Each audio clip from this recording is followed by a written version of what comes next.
পবিত্র আশুরাকে সামনে রেখে সুসজ্জিত হচ্ছে ইমামবাড়া। উঠোন পরিষ্কার, নানা রঙের আলপনায় মুখর চারপাশ।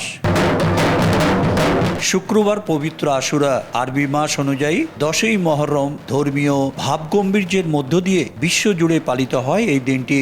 এ উপলক্ষে নীলফামারীর সৈয়দপুরে পাইক সাজা ও তাজিয়া বানানোর কাজে ব্যস্ত সময় পার করছেন ইমামবাড়ার খলিফারা। ইমাম হুসেন আলাইহিস সালামের ভালোবাসায় আমরা তাজিয়া শরীফ সাজাচ্ছি। আমাদের মুরব্বীরা এটা করে গেছেন, আমাদেরকে এটা দেখাইছেন। আর আমাদের মুরব্বীরা ছিল, ওরা বানাইতো, এই জন্য আমরা তাজা বানাচ্ছি। আর এখানে খেলাধুলা হয়, নিশান হয়, নিয়াজ ফাতিয়া হয়। এই তাজিয়া বানানোর একটা প্রতিযোগিতা হয়, কার বেশি সুন্দর হয় এটা নিয়ে আমরা সবাই এলাকাবাসী নিয়ে আমরা তাজিয়া বানানোর একটা উদ্যোগ নিয়েছি। নির্বিঘ্নে ধর্মীয় এ আয়োজন পালনে সব ধরনের নিরাপত্তা ব্যবস্থা নেওয়ার কথা জানিয়েছে পুলিশ।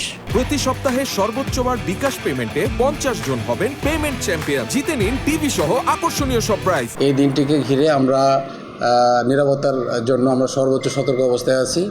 এই দিনে আমাদের অতিরিক্ত পুলিশ মোতায়েন থাকবে, সাদা পোশাকে পুলিশ থাকবে এবং পোশাক পরিহিত অবস্থায় থাকবে।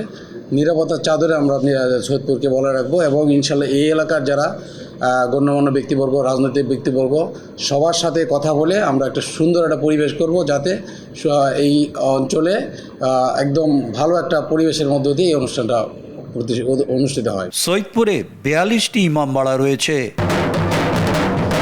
শাকির হোসেন বাদল, সময় সংবাদ, নীলফামারী।